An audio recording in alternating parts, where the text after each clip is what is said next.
Welcome to the recap of Friday the 13th, the series from 1987 to 1990. So prepare to dive yourself into the world of Supernatural because, warning, there are spoilers and references in three successful seasons. So without further ado, let's begin. As always, season one will begin with episode one. We're about to enter Vendredi's Antiques. It's an antique shop that's run by a guy named Lewis. We're about to meet him in a minute. He has a background. He has a niece named Mikki, or Michelle for short, she'll show up later, a nephew named Ryan, and his best friend named Jack. They'll show up later too. So there he is upstairs in the second floor, and he has the biggest book of all time that holds all the records of all the antiques that he has sold previously. It'll help a lot in the entire series. And of course, as everybody knows, Vendredi means Friday in French. So when Louis saw the Sims family walking in, he told them that they were closed for the night. But Irene, who pleaded her case to tell Louis that his shop opens until 8 o'clock. So she has her stepdaughter Mary and, of course, her husband. So when Louis comes downstairs, the first thing he did was to apologize because he wanted to check on his inventory. Well, we're just here for a while, Mr. Sims says, to look around a little bit. It's a nasty night out. And he's not kidding. So Lewis not only allows it, so Irene looked at Mary and said, Listen, I don't want to hear a peep out of you. Oh, and whatever you do, don't touch anything. And I do mean anything. And so Mary heads off. But Mary, being the child that she could be, doesn't take heed to the no touching rule. Like, first of all, she tries out that big top first. And of course, Lewis got after her for that. So after Lewis got after Mary for the second time, and Irene just scolded Mary and says, I thought I said not to touch anything. Then Mary's father has his turn to plead his case to Mary. You should listen to her because she's your mother. Then Mary just let slip to tell Mr. Sims that her mother died years ago. So after Mary had said that, that's when Irene looked at her husband and asked a question. Are you going to let her speak to me like that? Of course not, Mr. Sims said. So Mr. Sims has a suggestion to Irene. Just let Mary look around a little. Then Mr. Sims said to Irene, if Mary would do that, she would behave herself. Isn't that right, Mary? So as Louis goes upstairs, the Sims family continue their tour around the shop a little bit. That was until Mary looks at the porcelain doll that is sitting up in a cabinet that she's never seen before. She was completely in awe. So the first thing Mary did was to pick up the doll and then carries it into her arms. And without anybody noticing, she went out the back way of the store. Back with Louis, who is on the second floor, he continues his inventory on the manifest. Back with Mary, who just went out the back of the store just moments ago, she saw a couple of guys that were fixing a car in the middle of the thunderstorm.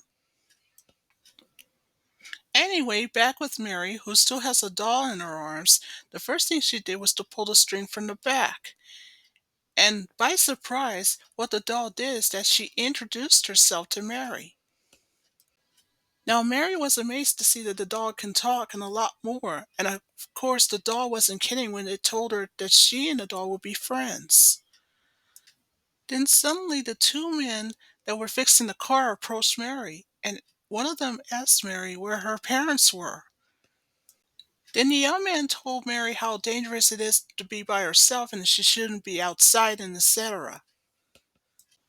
So Mary told the young men to leave her alone and go away, but they completely ignored her. So long story short, after the doll told Mary that they can have anything that they want, what the doll did was she cuts the throat of the young man. And you'd think Chucky was bad. So back inside the store with Louis, he was still upstairs in the second floor when Mary shows up minutes later, and that's when Mary's father asked her, Where have you been? We were worried about you. Then Irene got upset with her because she has blood all over her dress. Then Mary explained to her parents what was going on. She said that the dog came to life and attacked one of the men outside earlier and made them go away. So after Mary's father brushes it off, that's when Louis comes downstairs after he heard what was going on. He takes the doll away from Mary. Mr. Sims was asking Lewis how much the doll was. He says, "Whatever it is, I'll pay for it, whatever the price." But Lewis tells Mr. Sims that the doll was not for sale.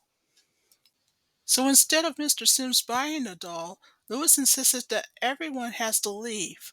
And so the entire Sims family left. Oh, by the way, in case you're wondering, Lewis has a little secret, but we'll get back to that later. So after the Sims family left, you can tell that Lewis just couldn't take it anymore. He was angry and upset. So long story short, after he got done with putting all the items into the bag, he goes downstairs to the basement where the vault is located. After he opens up the vault, he puts the same porcelain doll that the Sims family almost got inside, along with the rest of the items. Well, long story short, upstairs, the thunderstorm just got worse and worse when back with Lewis, who was downstairs in the vault, he did what he needed to do. So long story short, after Lewis puts all the items into the vault, he comes out of the vault and then closes it up. Then what Lewis saw next was unbelievable. Something or someone just came down the stairs and was face to face with Lewis. Now Lewis was in shock.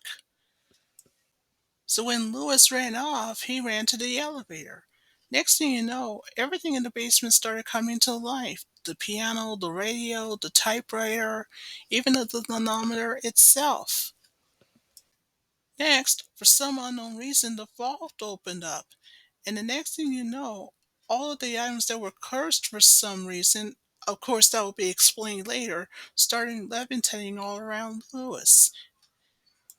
So long story short, after Lewis got his hand burned and how he got inside the elevator, I can't say for sure.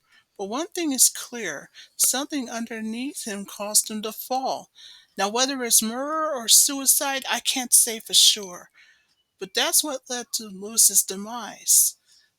So the following morning, and it's now 6 months later, we get to meet Michelle Foster, or Mikki for short, and with her is her fiance Lloyd. Now, Mikki just told her fiance Lloyd that she's canceling the company picnic because she just got the news. And of course, he got upset with that. So she said, "Oh, come on, I'm only going to be away for a couple of days, that's all." Well, Lloyd just told her, well, that's great because he was planning to propose to her on the marriage because they were engaged. So after Mikki had pleaded her case with Lloyd to say that she was feeling like she's part of the council, and that's when Lloyd apologized and says, "I didn't mean any of it." Then it's Lloyd's turn to plead his case to say, "I just wish you'd gotten this antique store business done and over with, that's all." So even though Mikki agrees with Lloyd and says, "I want it done as much as you do," then she also pleads her case to say how she's never met her uncle and etc.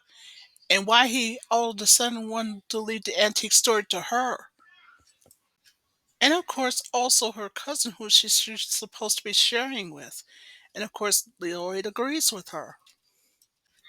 Then Lloyd had an idea to suggest to Mikki of how much he's going to sue her cousin for the percentage of the antique store itself. So later that night, after Mikki got out of the taxi cab and paid the driver, she had just arrived at the Vendredi's antique shop. So by the time that she arrived at the front door of the antique shop, she finds it weird that the door was unlocked. So she went inside. Also, she finds it weird that it's been a mess since that thunderstorm the previous night. So as Mickey continues to investigate, long story short, but that's when she approaches to where the cash register is, that's when she realizes that she wasn't alone. Because Ryan, her cousin, as I mentioned before, is also there. So now that Mickey and Ryan had officially met after she accidentally hit him on the head, she asked him a question. "So let me guess, you're Ryan, right?" "Well, you got that right," Ryan said. So Ryan has his turn to ask her a question how she knew about it. Well, Mickey explained to her cousin Ryan that their previously deceased Uncle Lewis, who has an attorney, and he's the one that told her about him.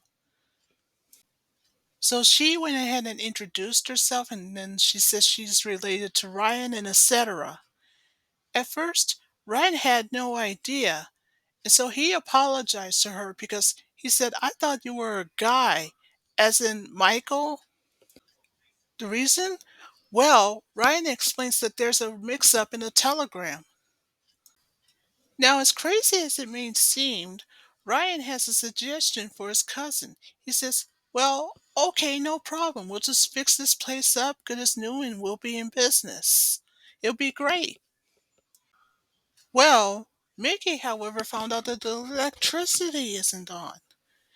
So Ryan just let slip to his cousin to say, oh yeah, I forgot to tell you, the electricity won't be on until the next day. So what she did next is that she's telling her cousin that she wants to make a phone call to her fiancé Lloyd to let him know that she made it all right. So with the permission granted by her cousin Ryan, that's when Mickey went ahead to call her fiancé Lloyd, but to find out that the phone wasn't working. So she asked her cousin, let me guess, the phone won't be on till the next day too, right? And he says, yep. Well, to be curious, Ryan wanted to know from his cousin why would their uncle leave them a place like this? So, in omission by confession, Ryan said that he didn't. Then Ryan also explains that it's by probate law that their late uncle's attorney is the one who left it to them. Well, long story short, Mickey and Ryan have found a car that was parked inside of the garage, covered with a red cloak, of course. But now that they have left from the garage, they had a ride in the basement, the same basement that Lewis had been killed unexpectedly. So, Ryan tries to plead his case to his cousin as just a black cat, but his cousin Mickey has pleaded her case to say that she couldn't care less about it. Well, long story short, the two cousins has found that same fault that Lewis had left from since the previous night. And then Ryan pleads his case to his cousin to say whatever's going on and whatever's behind that vault, it belongs to them now, and so is the whole shop. So anyway, long story short, the two cousins went inside the vault for a while to do some looking around. And then Ryan was the first to step out of the vault, but his cousin, well, she wasn't so lucky. Well, that's because Ryan was unaware that for some unknown reason the vault door closed. So, okay, back with Mickey, who was trapped in the vault. And remember the porcelain doll that the Sims family almost had but didn't get? Well, for some reason, it just sat up and stared at Mickey. So, long story short, back with Ryan, finally he finds the button to open the vault to let his cousin out. And as for his cousin, she comes running out of the vault free at last. So, back with the two cousins who just left the basement, that's when by accident Mickey found the same book that Lewis had. So when the two cousins found out it was the exact same manifest that Lewis had, and then Mickey had the nerve to ask Ryan a question, so what about it? And then she started pleading her case to Ryan to say how she almost died and that she saw the doll that came to life, and then Ryan had to ask her, what about the doll? At first, Mickey was going to explain this to Ryan, but then she had a second thought and said, forget it, never mind. Then Ryan started pleading his case to say, you can't really blame me for all of this. And then he had a notion of Mickey to have him suggest to her to say, you know what? Something just tells me you don't want to run this place, right? Then it's Mickey's turn to plead her case to say, you know, you may say it's crazy, but I don't want this whole store to begin with. I just want to sell it, that's all. The Ryan says, sell it? Are you kidding me? This store's been given to us for a reason, he said. Then Ryan says that this story has been passed down from one generation to another, and etc. Then Mickey says, oh, knock it off. We don't even know our Uncle Lewis. So Ryan says, all right, what if I don't want to sell this store? Well, I'm selling it one way or another, Mickey says. Well, over my dead body you will, Ryan said. So the very next morning, that's exactly what happened. There's Ryan, who is outside, and here comes his cousin. And next thing you know, Ryan started agreeing with Mikki and said, maybe you're right. Maybe I don't want to run this business anyway. Then Mikki said to Ryan, now don't take it wrong. It's not that there's anything wrong with it. I just don't want this business, that's all. So after the two cousins went inside, that's when they saw Mr. Sims. Mr. Sims just asked Ryan a question if he had seen a doll that he had wanted 6 months ago, but he never got it. So Ryan says, oh, yeah, it's right over there. And so Mr. Sims was more than happy to follow Ryan. Now, whether if Ryan got the doll from downstairs, I can't say for sure. So, after Ryan picks up the doll and shows it to Mr. Sims to say if that was the exact same doll, Mr. Sims not only says that it is, but wants to know from Ryan how much he's willing to pay for it. But Mickey had to stop Ryan and then told Mr. Sims, I'm sorry, but this doll's not for sale. Then Mickey had a thought that maybe that's the exact same doll that she saw from downstairs when she was locked in the vault. Then Ryan asked, what do you mean it's not for sale? It's just not, Mickey said. What's going on with you? Ryan asked. I can't explain it right now, Mickey said. Then Ryan says, well, you did say we're going to sell everything, right? Well, this is it. So Ryan went ahead and took the doll from Mickey and then gives it to Mr. Sims so that Mr. Sims can pay for it. So later, the two cousins went back downstairs in the basement and into the vault. Well, Ryan tries to cheer up his cousin the best way he knew how.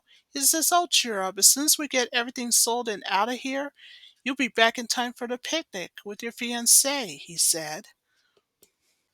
But what the cousins didn't know is that someone just came in from the store, from the front door, of course. As soon as the stranger got inside the store, the first thing he did was to get up the stairs to the second floor. Back with the cousins downstairs in the basement and in the vault, they had no idea that they just heard something coming from up the stairs. So Ryan went ahead first while Mickey was right behind him. Back with the stranger who's upstairs.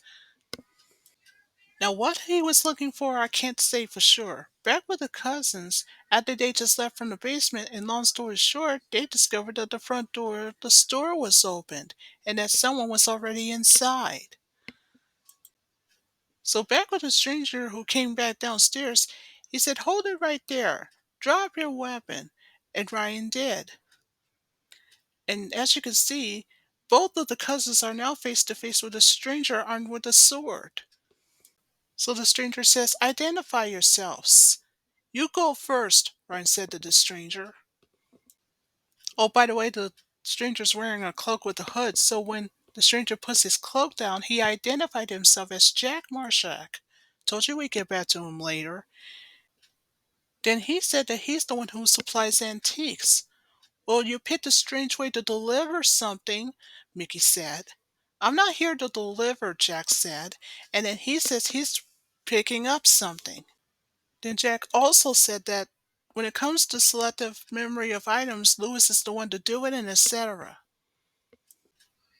Then it's Ryan's turn to accidentally let slip in front of Jack to tell him that they're the relatives of the previously deceased Lewis. Then it's Jack's turn to ask them a question. You're related to Lewis? That's correct, Mickey said. Then Jack pleaded his case to say they look too normal to be related. Then it's Mickey's turn to accidentally let slip in front of Jack to say, haven't you heard? Our Uncle Lewis died 6 months ago. And of course, Jack was unaware of this news. Did you say dead? Jack asked. And so both of the cousins nodded. And then Jack realized that what they told him was true. So meanwhile, in the kitchen, that's when Jack explained to both Mickey and Ryan that both Jack and Lewis were childhood friends once upon a time. They grew up together. And Jack also said that one time he read Lewis his first tarot card once upon a time too. Of course, Jack has a background that he was a former magician and he served in World War II. Anyway, I did explain earlier that Lewis has a little secret. So Jack explains to Mickey and Ryan even further that Lewis was so afraid of growing old that he got severely interested into the occult and worship. Although Ryan, you had to give credit to where it's due, he learned about demonic worship and occult and where else in the comic books. Of course, he told that to his cousin. Of course, Jack also explains that that kind of occult and worship is something he didn't want any part of. Then Jack says, wait, there's more. Before Lewis got interested in the occult, he did some research of it.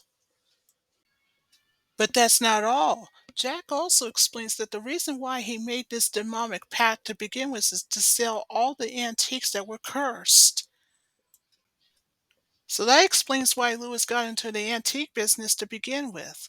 Because, as Jack says in Lewis's case, once all the antiques that were cursed are sold, in exchange, he'll live forever. And on top of that, he'll have everything that he'll need, wealth and power. Well, Mickey has her turn to plead her case to say if her and Ryan's Uncle Lewis had done that instead of going through all this trouble, then he wouldn't be dead right now. So even though Jack agrees with her and said it may seem so, then Jack lets something slip to the two cousins to say, unless there's a record hidden somewhere in this store, we may never really know the truth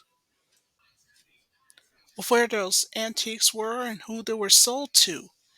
Well, Ryan just may let something slip to Jack because remember the same book that Mickey and Ryan had found earlier? Well, guess what? Jack now has the exact same book that Mickey and Ryan had found earlier. So now the three of them have left the kitchen and found the exact same book. It's time to do some investigating. So what Jack did first is that he went to the other cupboard where he found all the newspaper clippings and archives. So once Jack found the folder where all the newspaper clippings and archives were kept, it's time to do some looking up. So when Jack was asking Ryan to look up for the weather vane in the manifest, Ryan didn't hesitate. Well, Ryan said to Jack that the weather vane's in the manifest all right, but then Jack saw something very interesting. A newspaper article. It said that the man that once owned the weather vane was killed while installing it. But wait, there's more. Jack also was asking Ryan if the ball gown was there. Oh, it's there, all right. Then that's when Jack saw something else that's interesting. Another news report that Jack was looking at that a woman that once upon a time had owned the ball gown was burned to death. Ryan was blown away. He couldn't believe it. But then, as for his cousin, she just scoffs at it and then dismissed it. It was right after Ryan had said that they're in some very serious stuff, and he's not kidding.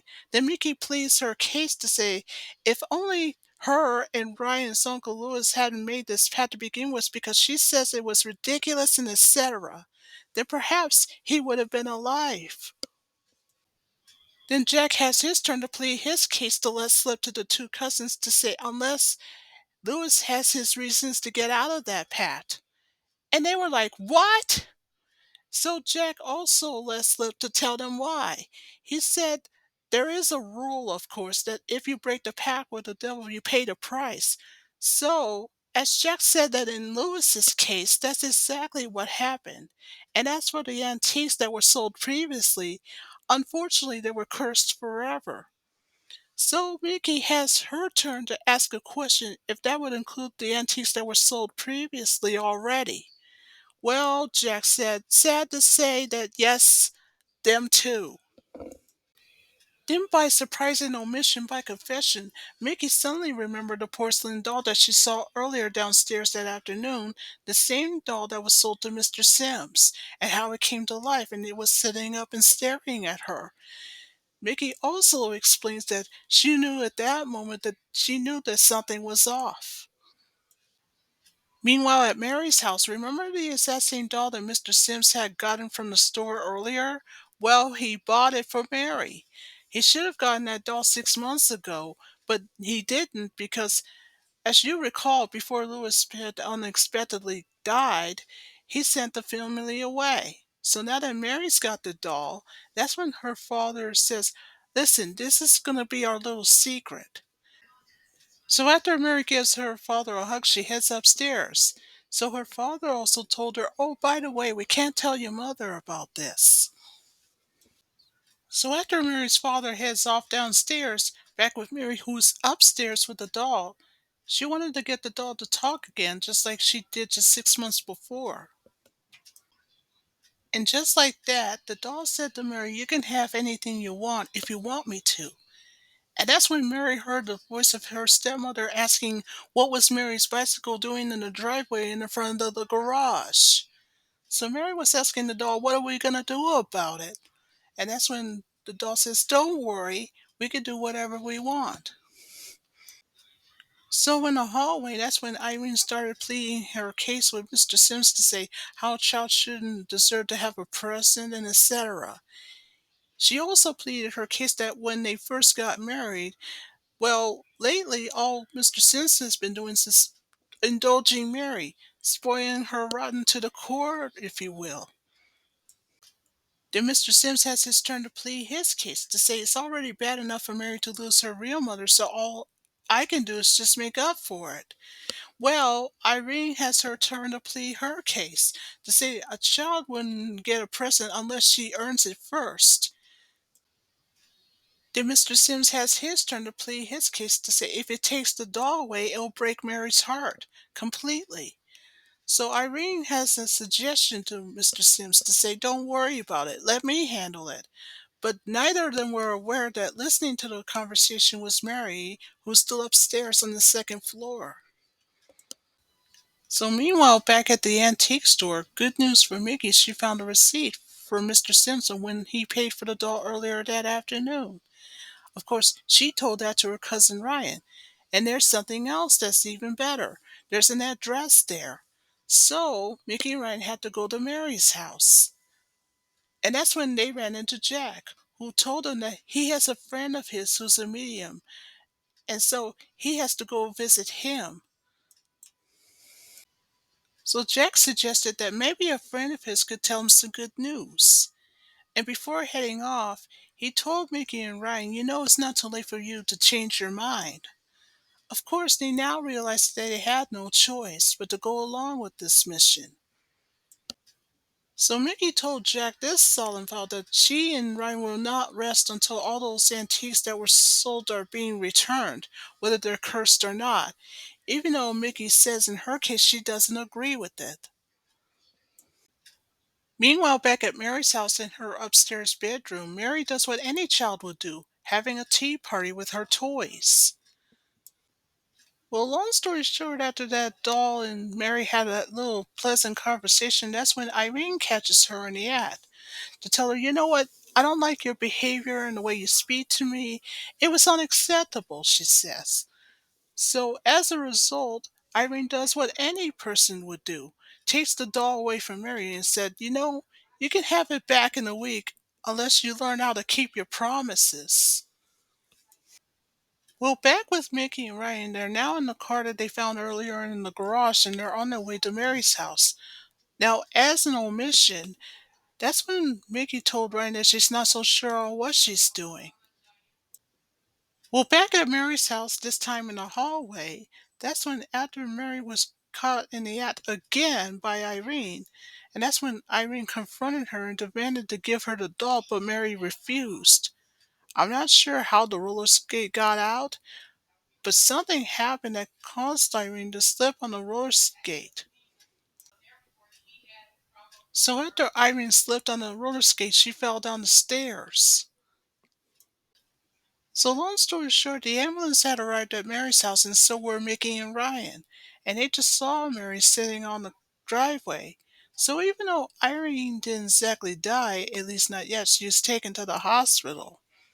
That's when Mary had a conversation with Mickey and Ryan for a while and then told them to go away.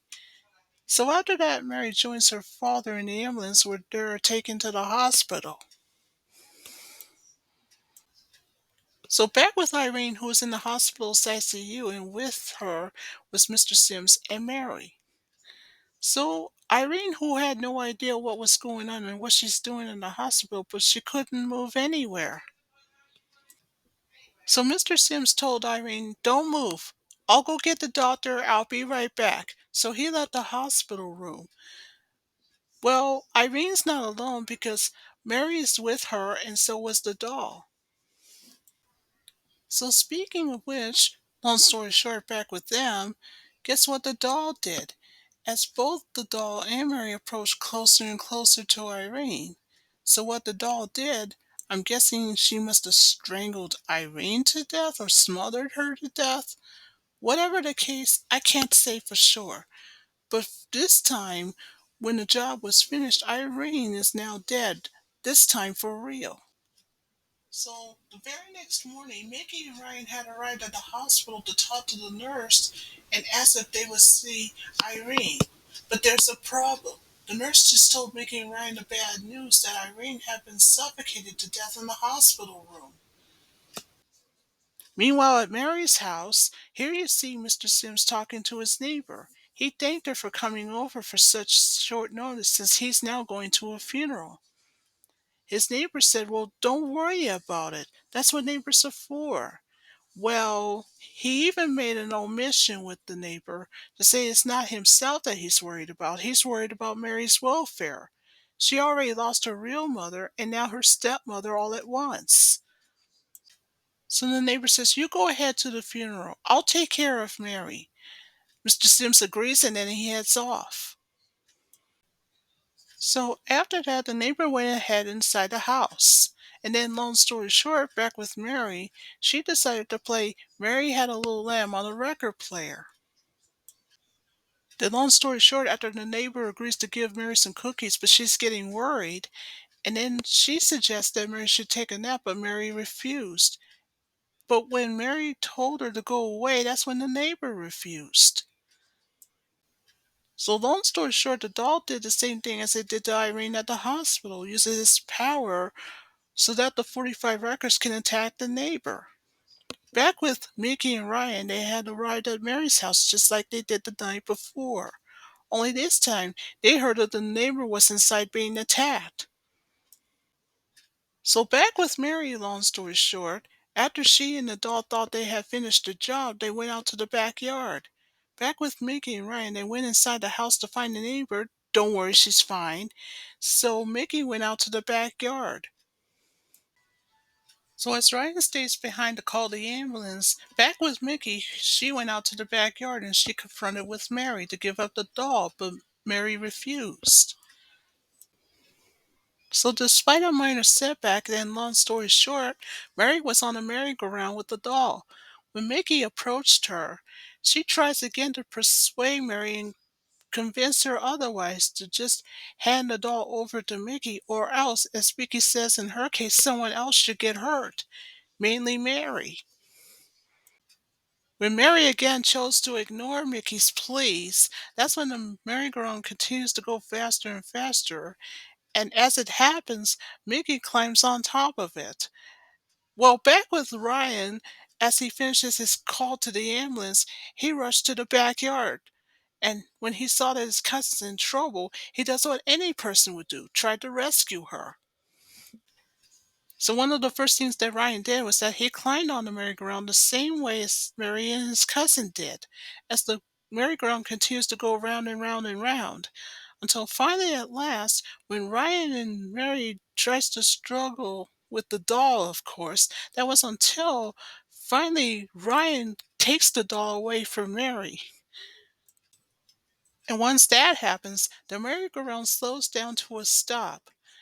Now that the two cousins got off the merry-go-round and intact, and as for Mary, they found her on the ground, although she hurt her arm, but otherwise she's fine.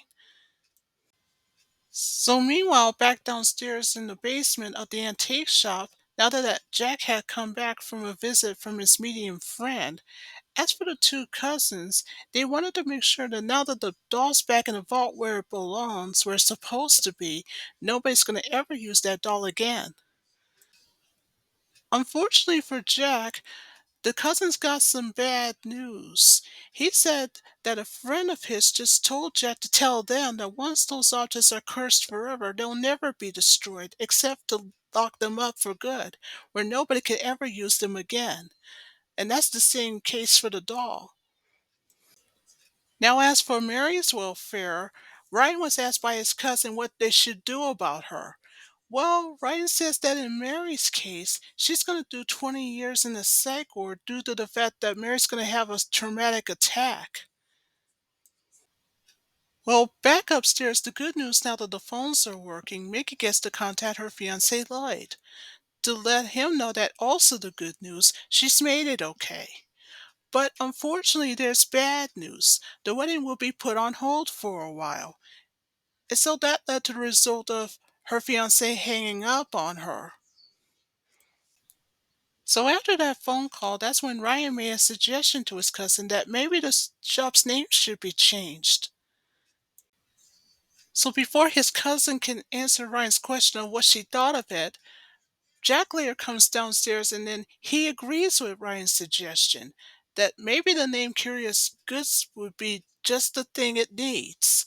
So you know what this means? The Curious Goods store was born. And as the saying goes, the rest is history. Well, at least the two cousins won't be running the store alone since now that they have Jack on their side. So that means they will never rest until every antique that was sold was returned. And they made sure of that. Then Mickey also says that that would include everything that they had already sold previously. So, you know what this means. The trio are now on a serious crusade. Anyway, back with Jack, he spotted a newspaper article that catches his attention. So, you know what this means. The doll's not the only item on the list.